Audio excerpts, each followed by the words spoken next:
राधे राधे दोस्तों, आइए आज हम सुनते हैं तारा भोजन की कहानी।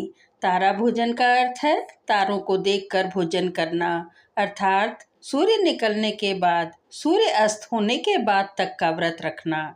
यह व्रत कार्तिक मास की कृष्ण पक्ष की प्रतिपदा से कार्तिक पूर्णिमा तक किया जाता है। इस व्रत में सूर्योदय से पहले स्नान करके तारा भोजन की कथा सुने, शाम को तारों को अर्घ्य देने के बाद भोजन करें। भोजन सात्विक होना चाहिए और आखिर में 35 तारे चांदी के एक साड़ी ब्लाउज में रखकर कलप कर अपनी सास या ननद को दें। तारा भोजन की कहानी। एक ननद भाभी तारा भोजन नहा रही थी। अब कार्तिक पूरी होने को आई तो बहू को चिंता होने लगी कि अगर मैं तारे नहीं चढ़ाऊंगी तो मेरा तारा भोजन कैसे पूरा होगा।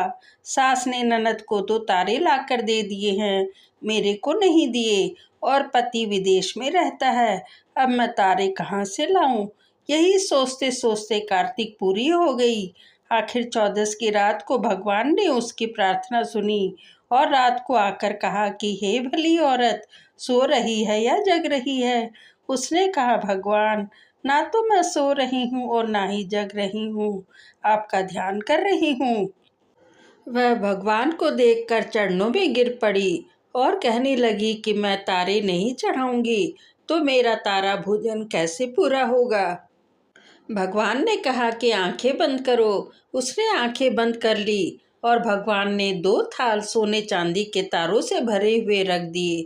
उसने आंखें खोलकर देखा तो बहुत खुश हो गई और भगवान अंतर ध्यान हो गए।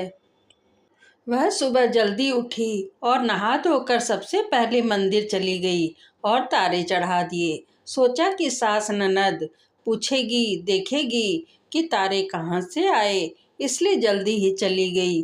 पर जल्दबाजी में कुछ तारे घर में गिर गए, थोड़े रास्ते में गिर गए और कुछ मंदिर में गिर गए और कुछ उसकी साड़ी से चिपक गए।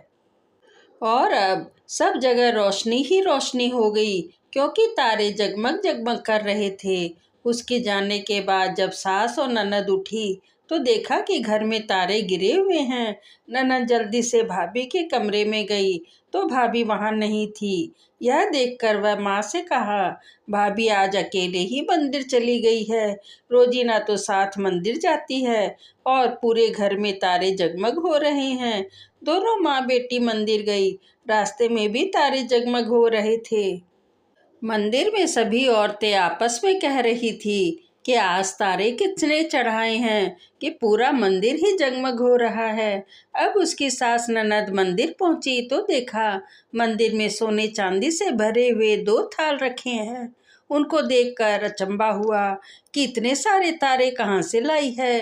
बेटी ने कहा कि माँ देखो, आपने तो मुझे 35 ही तारे गढ़ा के दिए हैं और भाई ने भाभी को इतने सारे तारे लाकर दिए हैं।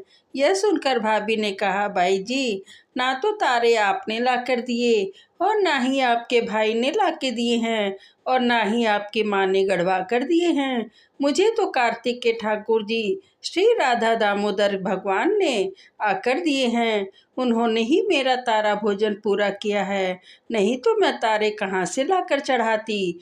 ये तो भगवान ने मेरी प्रार्थना सुनी और रात को दर्शन दिए और चढ़ाने के लिए तारे दिए। यह सुनकर सभी औरतें सोचने लगी, इसने तो सच्चे मन से स्नान किया है, इसी पर भगवान की कृपा हुई है। सभी औरतें उसी के दर्शन करने लगी। हे राधा दामोदर भगवान, जैसे आपने साहूकार की बहू को दर्शन दिए और उसका तारा भोजन पूरा किया, वैसे ही भगवान हमारी सबकी मनोकामना पूरी करना। कहानी कहने वाले, सुनने वाले और हुंकारा भरने वाले सभी की करना। राधे राधे।